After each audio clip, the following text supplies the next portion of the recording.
I became desperate for the power of the Holy Spirit. और मैं बिल्कुल आतुर हो गया पवित्र आत्मा के सामर्थ के लिए। And in those early days when I did not know how to do it, और उन शुरुआती दिनों में जब मैं नहीं जानता था कि वो कैसे करते हैं, I asked somebody else. मैंने किसी और से पूछा, And they said, go to the Pentecostals. They are the ones who speak about being filled with the Holy Spirit. उन्होंने कहा कि तुम पेंटिकॉस्टल लोगों के पास जाओ, क्योंकि वे ही लोग हैं जो पवित्र आत्मा से भरने की बातें करते हैं। I was a young Christian. I did not even know who is Pentecostal or anything else. मैं एक जवान मसीह था, मैं ये तक नहीं जानता था कि पेंटिकॉस्टल कौन है और दूसरे लोग कौन है। So I went to one Pentecostal pastor. और मैं एक पेंटिकॉस्टल पासवान के पास गया। I said, I want to be filled with the Holy Spirit. और मैंने कहा मैं पवित्र आत्मा से भरना चाहता हूँ। And he said, come, we'll pray. और उन्होंने कहा आओ हम प्रार्थना करें। And he told me, keep on saying hallelujah. और उन्होंने मुझसे कहा कि बार बार हालेलुया कहो। Keep on saying it 100 times, and then gradually your tongue will slip and you will start saying some other things. और बार उसे दोहराओ 100 बार के लिए, एक बार तुम्हारी जुबान फिसल जाएगी और तुम कुछ और चीजें कहने लगोगे। And I said, that is not what people were taught on the day of Pentecost. और मैंने कहा पेंटिकॉस्ट के दिन लोगों को ये नहीं सिखाया गया। So I'm not going to do that. और इसलिए मैं ये नहीं करने वाला। I want not this fake, counterfeit, so-called baptism of the Holy Spirit. I want the real thing. मैं ये झूठा और नकली तथाकथित पवित्र आत्मा का बपतिस्मा नहीं चाहता, मैं असली चीज चाहता हूँ। I'm not seeking for tongues. I want the anointing of the Holy Spirit. मैं अन्य भाषा की खोज नहीं कर रहा, मुझे पवित्र आत्मा का अभिषेक चाहिए। Jesus never spoke in tongues. यीशु मसीह ने कभी अन्य भाषा में बात नहीं की। He had the anointing of the Holy Spirit. उसके बावजूद उसके पास पवित्र आत्मा का अभिषेक था। There's nothing wrong with the gift of tongue. Paul had it, but anointing of the Holy Spirit is something different. अन्य भाषा के वरदान से उसमें कुछ गलत नहीं, पौलुस के पास था, पर पवित्र आत्मा का अभिषेक वो कुछ और ही है। But 95% of the so-called tongues that I hear today is all counterfeit and fake. पर 95% अन्य भाषा जो मैं आज सुनता हूँ वो सब नकली है और झूठी है। Don't be deceived. उससे भ्रमित ना होना, धोखा ना खाना। The power of the Holy Spirit is not in tongues. पवित्र आत्मा की सामर्थ अन्य भाषा में नहीं है। Because it says in 1 Corinthians chapter 12. क्योंकि पहला कुरिन्थ उसका 12वां अध्याय में लिखा है। 1 Corinthians 12. पहला कुरिन्थियों 12वां अध्याय verse 30. उसका 30 वचन। 1 Corinthians 12:30. पहला कुरिन्थियों 12:30। Do all have the gift of healing? क्या सबको चंगा करने का वरदान मिला है? No. First of all, he says in verse 29, are all apostles? नहीं, सबसे पहले वो 29 वचन में कहता है क्या सब प्रेरित हैं? No. नहीं। Are all prophets? क्या सब भविष्यद्वक्ता हैं? No. नहीं। Are all Bible teachers? क्या सब बाइबल के उपदेशक हैं क्या? No. नहीं। Can everybody work miracles? क्या सब सामर्थ के काम चमत्कार कर सकते हैं क्या? No. नहीं। Verse 30, do all have the gift of healing? 30 वचन, क्या सबको चंगा करने का वरदान मिला है क्या? No. नहीं। Do all speak with tongues? क्या सब नाना प्रकार की भाषा बोलते हैं क्या? And the answer is no. फिर एक बार उत्तर है नहीं। And everybody interpret tongues? No. क्या हर कोई अन्य भाषा का भाषांतर कर सकता है कि नहीं? That is the clearest verse the Holy Spirit has written in the Bible, that all believers do not speak in tongues. ये सबसे साफ वचन पवित्र आत्मा ने बाइबल में लिखी है जो बताता है कि हर सब विश्वासी अन्य भाषा में नहीं बात करते। And that is written by Paul, और ये पौलुस के द्वारा लिखा गया है, who wrote in chapter 14, 1 Corinthians 14 and verse 18, और जिसने खुद पहला कुरिन्थियों 14:18 में लिखा था that I speak in tongues more than all of you. कि मैं तुम सबसे अधिक अन्य भाषाओं में बोलता हूँ। A man who spoke in tongues taught everybody does not speak in tongues. एक व्यक्ति जो खुद अन्य भाषा में बोलता था उसने ये सिखाया कि सब कोई अन्य भाषा में बात नहीं करते। So don't seek for that. और इसलिए उसकी खोज ना करे। I never sought for it. मैंने कभी उसकी खोज नहीं की। God gave me that gift and I did not seek for it. परमेश्वर ने मुझे वो वरदान दिया पर मैंने उसकी खोज नहीं की। But that is not the main thing. पर ये मुख्य बात नहीं है। Remember, Jesus never was anointed, never spoke in tongues. और याद रखें कि यीशु मसीह कभी अन्य भाषा में नहीं बोलता था। The Holy Spirit comes to make us live like Jesus and serve like Jesus. पवित्र आत्मा आता है ताकि हम यीशु मसीह की तरह जिए और यीशु मसीह की तरह सेवा करें। What do I need for that power? Thirst and faith. मुझे उस सामर्थ्य के लिए क्या चाहिए? प्यास और विश्वास। And when we are filled with the Holy Spirit, और जब हम पवित्र आत्मा से भर जाते हैं तो we will discover what is that better thing mentioned in Hebrews 11:40. फिर हमें ये बात पता चलेगी कि वो बेहतर चीज क्या है जो इब्रानियों 11 उसके 40 में लिखी है। Now turn back to Hebrews 11. फिर एक बार निकालिए इब्रानियों उसका 11वां अध्याय। God has provided something better for us, परमेश्वर ने हमारे लिए पहले से एक बेहतर बात ठहराई है, better than all the miracles done in Hebrews 11. उन सब चमत्कारों से बेहतर जो इब्रानियों 11 में किए गए थे। If some of you could do some of the miracles mentioned in Hebrews 11, you'll think you're a great servant of God.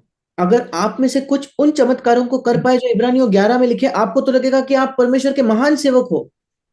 Do you know there were 20 lakhs of people in the Old Testament who got bread from heaven every day for 40 years? क्या आप जानते हो कि 20 लाख लोग थे Israel के जिन्हें 40 वर्षों तक स्वर्ग से रोटी मिली। Imagine if you got bread falling down from heaven one day in your life, you'll be speaking about it for the rest of your life.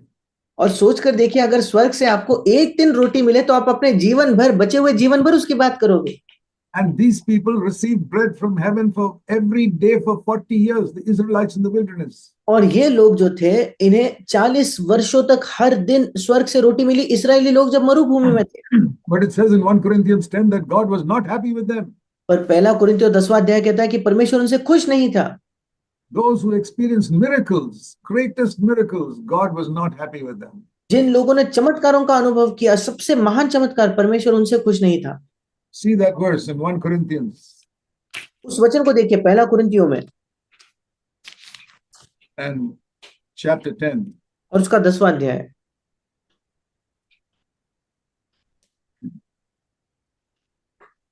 It says here, all these people went through the sea, chapter 10, verse 1. और पहला कुरिन्थियों 10:1 कहता है कि वे सब के सब समुद्र के बीच से पार हो गए। And they baptized unto Moses in the cloud and in the sea. और सबने बादल में और समुद्र में मूसा का बपतिस्मा लिया। All those, there were 600,000 men and many women and children. वे सब के सब वहां 6 लाख पुरुष और कई स्त्रियां, कई बच्चे थे। But verse 5, with most of them, God was not happy. और 5वां वचन, परंतु परमेश्वर उनमें से बहुतों से प्रसन्न न हुआ। They experienced the greatest miracles any human being has experienced, and God was not happy with them. उन्होंने सबसे महान चमत्कारों का अनुभव किया जो किसी भी मनुष्य ने किए हो, और परमेश्वर उनसे खुश नहीं था, प्रसन्न नहीं था। What do you learn from that? इससे आप क्या सीखते हो? If God does a miracle for you, don't think that therefore He's happy with you. अगर परमेश्वर आपके लिए कोई चमत्कार करता है तो उससे ये मत समझना कि वो आपसे प्रसन्न है या खुश है। Some of us, we get one little miracle of being healed from a fever. और हम में से कुछ लोग हैं जिन्हें एक छोटा चमत्कार देखने मिलता है, बुखार से ठीक होना, And we testify it forever.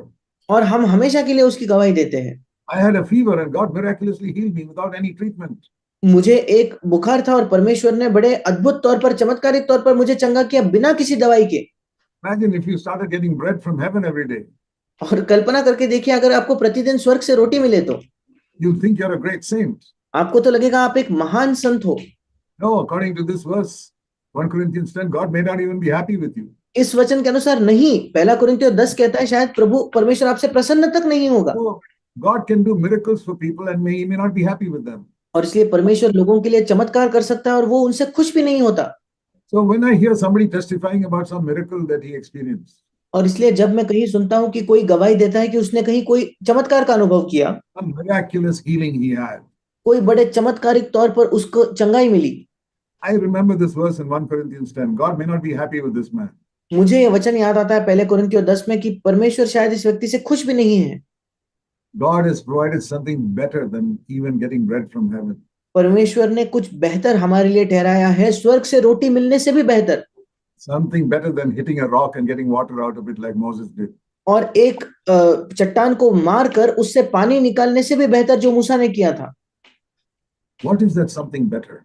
वो कुछ बेहतर चीज क्या है? Now turn to Hebrews 11. अब निकालिए इब्रानियों 11। I had to give you all this introduction before explaining it और इसको समझाने से पहले मुझे आपको ये पूरा परिचय देना पड़ा, because I want you to be gripped by this truth which I'm going to say. क्योंकि मैं चाहता हूं कि इस सत्य से आप जकड़े जाओ जो सत्य मैं आपको बताने वाला हूं। Changed my life. उसने मेरा जीवन बदल दिया। Last 60 more years of my life was changed by this one truth. पिछले 60 से भी ज्यादा वर्षों से मेरा जीवन इस एक सत्य से बदल चुका है। This is what the anointing of the Holy Spirit taught me. और इसी चीज, पवित्र आत्मा के अभिषेक ने मुझे इसी चीज को सिखाया है। What is that better thing? वो बेहतर चीज क्या है? Better than everything the Old Testament people experienced. पुराने नियम में जिसका अनुभव लोगों ने किया, उन सब चीजों से बेहतर। Hebrews 11:40. इब्रानियों 11:40। God has provided something better for us.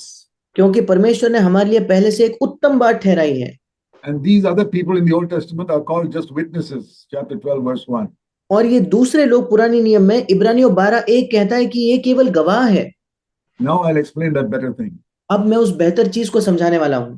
That better thing is chapter 12, verse 2.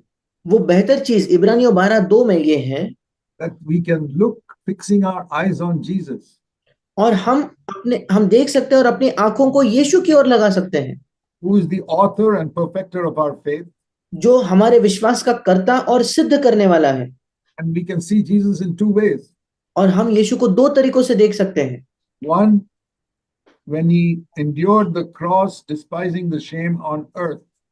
और एक तो ये है कि जब उसने क्रूस को सहा और उस लज्जा की कुछ चिंता नहीं की जब वो इस पृथ्वी पर था, But endured it because of the joy set before him, verse 2. पर दूसरा वचन, उसने उस क्रूस का दुख भी सहा उस आनंद के लिए जो उसके आगे धरा था। That is number one. ये पहली चीज है। To look at the way Jesus lived on earth, taking up the cross and every day enduring the shame of it. और यीशु की ओर देखना, जिसने अपने क्रूस को प्रतिदिन उठाया और उस क्रूस की लज्जा को सहा। There is a shame in following Jesus even today. यीशु का अनुसरण करने में आज भी एक लज्जा है। If you're seeking honor as a servant of God, you're going in the wrong direction. अगर परमेश्वर के सेवक होने के नाते आप आदर की खोज कर रहे हो तो आप गलत दिशा में जा रहे हो। You're seeking honor from the people in your church, you're going in the wrong direction. अगर आप अपने कलीसिया के लोगों से आदर की खोज कर रहे हो तो आप गलत दिशा में जा रहे हो। You search your heart. It's आप quite likely that many of you are seeking honor for yourself from your congregation. आप अपने हृदय की जांच करके देखिए, खोज कर देखिए, संभव है कि आप में से कई लोग अपने लोगों से, कलीसिया के लोगों से आदर की आशा रखते हो। If it is like that, I want to say to you, you're going in the complete opposite direction. अगर ऐसा है तो मैं आपको बताना चाहता हूं, आप बिल्कुल विपरीत दिशा में जा रहे हो। Jesus had shame, and we must be willing to take shame. यीशु मसीह ने एक लज्जा को सहा और हम भी तैयार होने चाहिए एक लज्जा को उठाने के लिए। See what it says in Hebrews 13. और देखिए इब्रानियों 13 में क्या लिखा है। It says about Jesus was crucified outside the camp, chapter 13, verse 11 and 12. और इब्रानियों 13 उसका 11 और 12 वचन कहता है कि यीशु को छावनी से बाहर निकालकर क्रूस पर चढ़ाया गया। So we also, verse 13, Hebrews 13:13, let us go outside the camp bearing his reproach. और इब्रानियों 13:13, इसलिए आओ उसकी निंदा अपने ऊपर लिए हुए हम छावनी के बाहर उसके पास निकल चले। And today that camp is religious Christianity. और आज वो छावनी है ये धार्मिक मसीहत। Christians who are not born again. ऐसे मसीह जिनका नया जन्म नहीं हुआ है। Christians who do not have the real fullness of the Holy Spirit. ऐसे मसीह जिनके पास पवित्र आत्मा की वास्तविक भरपूरी नहीं है। They will mock us and make fun of us and despise us. वे हमें ठट्टा में उड़ाएंगे, हमारी हंसी मजाक उड़ाएंगे और हमें तुच्छ जानेंगे। And it says, let us not care for their reproach and let us go outside the camp bearing that reproach. और ऐसा लिखा है कि हम उनकी परवाह न करते हुए उस निंदा को अपने ऊपर लिए हुए छावनी के बाहर निकले। Because that is where Jesus is. क्योंकि छावनी के बाहर ही यीशु है। Jesus is outside the camp. यीशु तो छावनी के बाहर है। Verse 12 and 13 of Hebrews 13. 12 और 13 वचन, इब्रानियों 13 के 12 और 13। Have you understood that to follow Jesus today in the world means you must have reproach on your life? क्या आपने इस बात को समझा है कि आज इस संसार में यीशु का अनुसरण करना मतलब अपने जीवन में एक निंदा सहना? It's not going to make you popular and like film stars. वो आपको कुछ लोकप्रिय बनाकर इन अभिनेताओं की तरह, चलचित्र के अभिनेताओं की तरह प्रमुख नहीं बनाएगा। There are many preachers in America who are popular like film stars. और अमेरिका में ऐसे कई प्रचारक हैं जो बिल्कुल फिल्म स्टार्स की तरह बहुत जाने माने हैं। And there are many preachers in India who are trying to follow that example. और भारत के कई प्रचारक उसी उदाहरण का अनुसरण करने की कोशिश कर रहे हैं। Be popular with the people like the movie stars are. और वे लोगों के सामने लोकप्रिय होना चाहते हैं जैसे इन मूवी के स्टार्स होते हैं। All these film actors and actresses. और ये सारे चलचित्र में अभिनय करने वाले जो लोग हैं, they are all very famous. वे सब बड़े जाने माने हैं। They make a lot of money. वे बहुत पैसा कमाते हैं। And I'm sorry to say, there are many preachers in America and some in India also who are following that wrong way. और मैं बड़े दुख से कहना चाहता हूं, अमेरिका में ऐसे कई प्रचारक हैं और भारत में कुछ प्रचारक हैं जो उस गलत तरीके का अनुसरण कर रहे हैं। The Lord showed me that more than 50 years ago. That is not the way a servant of God has to go. प्रभु ने मुझे 60 वर्षों से पहले ये दिखाया कि प्रभु के सेवक को इस मार्ग पर नहीं चलना चाहिए।